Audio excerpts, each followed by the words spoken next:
E aí galera, tudo certo com vocês? Eu sou o Lucas Filos e esse aqui é o canal Espalhavo. Se você não conhece o canal ainda, seja bem-vindo. Se você já conhece, é claro, seja bem-vindo mais uma vez. Hoje tô aqui com o Nicolas. E aí, Nicolas, tudo certo? E aí, meu parceiro Filos? Tranquilo, hoje a gente vai falar de um assunto que a gente sabe que tá polêmico. rendendo muito assunto, né? Então a gente vai trazer aqui hoje uma lista dos relacionamentos do Diddy, que é o Sean Combs, né? Um rapper, empresário também, que foi preso no mês passado com acusações de tráfico sexual, agressão. Ele ainda não foi julgado, mas já tem várias evidências, né, vários indícios que mostram que ele realmente, aparentemente, fez muita coisa errada. Sabe só o tem começo, basicamente. Né? Ainda tá só no começo e muita coisa ainda surgindo. E provavelmente durante o julgamento, que ainda vai acontecer ano que vem, vai sair muito mais coisa, a gente vai continuar cobrindo. Então, nesse vídeo a gente vai trazer essa lista dos relacionamentos dele e as polêmicas que aconteceram aí no meio desses casos. Bom, o primeiro relacionamento divulgado, digamos assim, do Diddy, né, quando ele já era uma pessoa pública, foi com a designer Misa Hilton. Foi lá no início dos anos 90, quando a Misa fazia trabalho de design para artistas tanto do R&B e do rap, e o Diddy tava lançando ali a gravadora dele, né, que depois se tornaria gigantesca, que é a Bad Boy Records. Eles chegaram a ter um filho, o Justin Dior, em 1993, só que não ficaram mais muito tempo juntos e depois também já saiu notícias de Diddy com outras mulheres.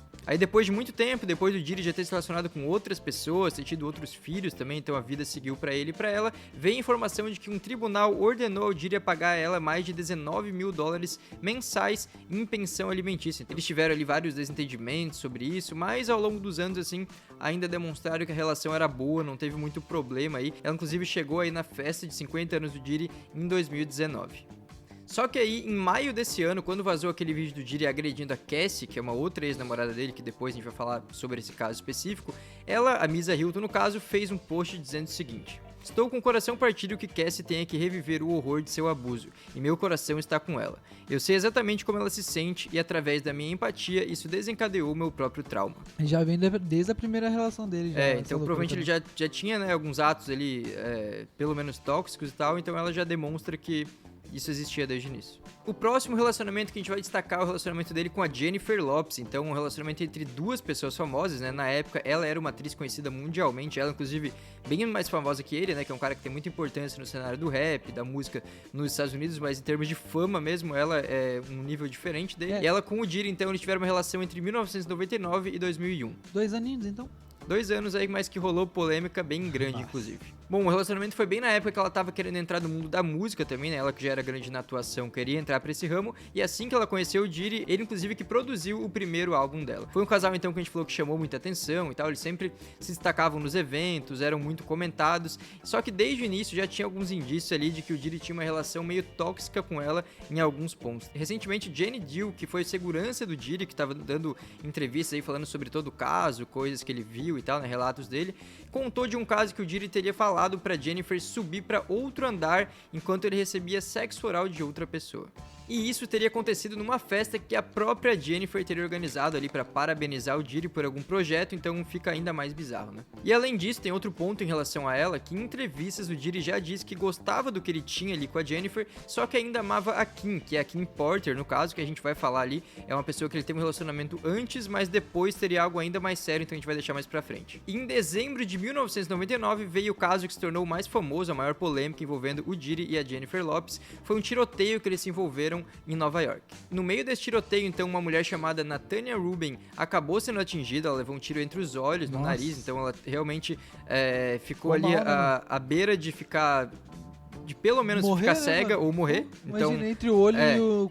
minimamente ficar cega se você for pro lado, e na verdade o lugar que foi ela poderia ter falecido, então sim, ela realmente ficou com um risco muito grande. Ela inclusive fez vários vídeos sobre esse caso ao longo da vida dela e tal, reclamando que o Diddy não tinha sido responsabilizado da forma que deveria, mas vamos entender aqui, né? Então, esse caso aconteceu em um clube de Nova York, onde a Natanya, a mulher que levou esse tiro, ela tava ajudando ali uma amiga a promover um evento que aconteceria na virada de ano. O Diddy tava lá com a Jennifer Lopez, com o segurança Anthony Wolf Jones e também com o Shine Barrow, que é um rapper que trabalhava com ele.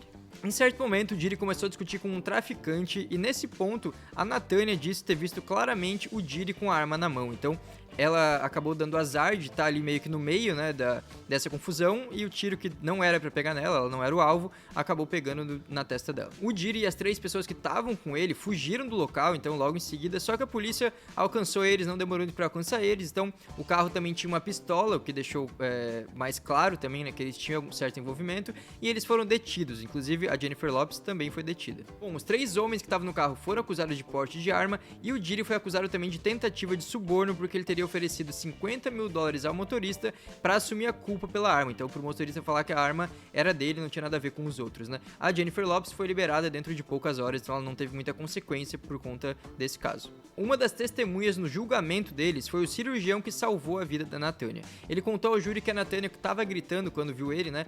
Puff atirou em mim. Puff, no caso, é o Diri, né? Ele que já teve vários nomes artísticos, então ela tava falando que foi ele que atirou. E um ponto importante que acabou prejudicando no esclarecimento do caso é que o cirurgião não conseguiu remover todos os fragmentos da bala, porque traria muito risco, né? Era uma coisa realmente muito arriscada pelo local que essa bala tinha entrado, e os investigadores não tinham o suficiente ali para fazer uma análise mais precisa sobre de onde teria partido o tiro, quem que teria realmente atirado. O Diri e também o seu segurança foram absolvidos, já o Shine Barrow, né, o rapper que tinha apenas 18 anos, foi condenado a 9 anos de prisão por posse ilegal de arma e agressão de primeiro grau. Olha, alguém tinha que levar a culpa. Alguém te leva a culpa. Inclusive ele reclamou disso recentemente, ele deu uma entrevista ali falando que o Diri destruiu a vida dele ao se virar contra ele nesse caso do tiroteio. Então, eles sabiam ali que alguém ia ter que levar a culpa, então ele meio que deixou que, deixa o rapper ali, o menino de 18 anos, levar essa culpa nas costas dele. Então, ele acusou o Diri de ter colaborado com testemunhas que depuseram contra ele, mas também vale a gente destacar que o Barrow atirou em 2 pessoas além da Nathânia. Então,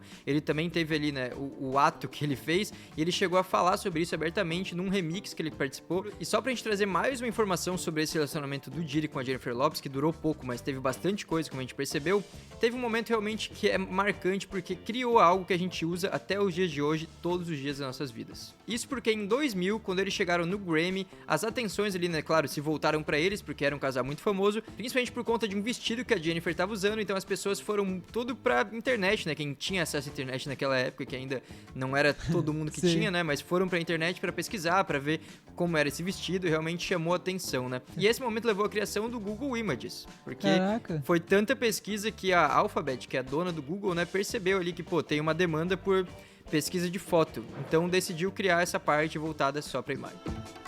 Bom, agora então a gente vai falar sobre a Kim Porter, que eu falei ali que ia voltar nesse assunto, né, que eles já tinham tido um relacionamento ali no início da década de 90, quando a Kim foi a primeira secretária do Diri lá na Uptown Records, que foi a entrada do Diri no mundo da música, do rap, né, ele entrou na Uptown Records primeiro e depois que criou a Bad Boy. Depois eles terminaram, o Diri namorou a Jennifer Lopez, como a gente citou agora, e em 2003 voltaram a se relacionar. Eles tiveram 3 filhos, um em 1998 e 2 filhas em 2006, e muitas polêmicas, e uma delas aconteceu em 2005. Em certo dia, os dois começaram uma briga durante a madrugada e pela manhã a Kim teria ali assustado os funcionários que estavam na casa com gritos muito altos. Rumores então indicam que logo depois que a briga acabou, o Diri mandou buscar um cirurgião plástico na Suíça. No dia seguinte, inclusive, a Kim evitou aparecer em público e, segundo as poucas pessoas que viram ela estava com um curativo no nariz. A explicação ali dada naquele momento, né, o que ficou como a verdade, seria de que ela teria quebrado o nariz depois de bater com a cabeça em uma mesa. Só que muita gente não acredita nessa versão e acredita que o Diri pode ter agredido ela, já que teve toda essa briga, e também porque o Diri já tem pelo menos um caso de agressão contra a mulher confirmado, né, que a gente já vai falar. Bom, a Kim faleceu em 2018 e o óbito dela também é cheio de teorias. Ela faleceu oficialmente por pneumonia, então essa é a informação, a única informação que a gente tem de fato oficial, né? O resto é rumor. Mas é que na época em si, quando aconteceu, eles já achavam estranho. Já era estranho. Isso, não é que é hoje que acham estranho. Não é que é hoje. Na época já tinha pessoas que questionavam o que aconteceu, que acharam muito estranho o falecimento dela. Então, até porque ela estava prestes a lançar um livro contando a história dela, onde supostamente ela revelaria muita coisa sobre o próprio Diri, e assim, meio que do nada ela foi encontrada sem vida, era uma pessoa que não tinha problemas de saúde, era relativamente nova, então meio que de uma hora para outra teve uma pneumonia, foi encontrada em casa sem vida, então as pessoas ficaram meio que questionando. Existem também rumores de que análises encontraram substâncias tóxicas no corpo dela que poderiam ter levado ao óbito, e também que o médico que descobriu essas substâncias também apareceu sem vida, só que isso são teorias, né? Então são rumores, não há nenhuma evidência de fato para isso, então oficialmente ela faleceu por pneumonia. Bom, agora a gente vai falar sobre o relacionamento do Diddy com a Sarah Chapman, que na verdade nunca se tornou um namoro de fato, mas eles tiveram um filho, o Chance Combs, também em 2006. Foi 5 meses antes do nascimento das gêmeas do Diddy com a Kim Porter, ou seja, foi fruto de uma traição. Apesar do filho deles ter nascido nesse contexto errado, né, de uma traição, a Sarah Chapman atualmente trabalha para uma empresa do Diddy, a Combs Global, e eles teriam uma boa relação. Bom, em 2007, depois que as coisas terminaram entre o Diddy e a Kim Porter, ele começou a namorar a cantora Cassie, que é o nome artístico da Cassandra Ventura. A Cassie tinha 19 anos quando conheceu o Diddy, que tinha 37, e era chefe ali da Bad Boy pela qual ela foi contratada, né? Bom, esse relacionamento também repercutia, né, porque eram duas pessoas do meio da indústria da música, duas pessoas famosas, e em novembro de 2023 começaram a surgir as maiores polêmicas desse relacionamento. Isso porque a Cassie entrou com uma queixa legal contra o Diddy e o acusou de exercer controle total ao longo do seu relacionamento. Ela alegou que em 2005, quando ela assinou com a Bad Boy, o Diddy começou a impor um padrão de controle e abuso que incluía forçá-la a usar drogas, agredi-la e violentá-la sexualmente, com direito até a filmagens na presença de garotos de programa. A Cassie alegou também que depois de tentar terminar com ele em 2018, ele a forçou e a violentou sexualmente. Ela também alegou que durante todo o relacionamento tiveram vários casos em que ele agrediu ela, socou, chutou, bateu e pisou, e um desses casos teria acontecido em 2009, quando o Diddy viu a Cassie conversando com outro empresário da indústria e ficou ali, né, com ciúmes, arrastou ela pro carro e espancou ela. O Diddy negava essas acusações, então ele falava que não tinha cometido nada do que ela tinha falado, inclusive tem vídeo dele falando, né, tipo, ele indo pro Instagram se comunicar publicamente mesmo e negar todas essas acusações, só que depois a realidade veio à tona. Quando aquele vídeo, né, em que ele agride claramente ela em um hotel de Los Angeles, foi vazado. Nesse vídeo, então, dá pra ver ele agredindo ela, jogando um vaso nela e arrastando ela por um corredor. Esse vídeo, inclusive, foi apresentado como uma evidência de que força, fraude ou coerção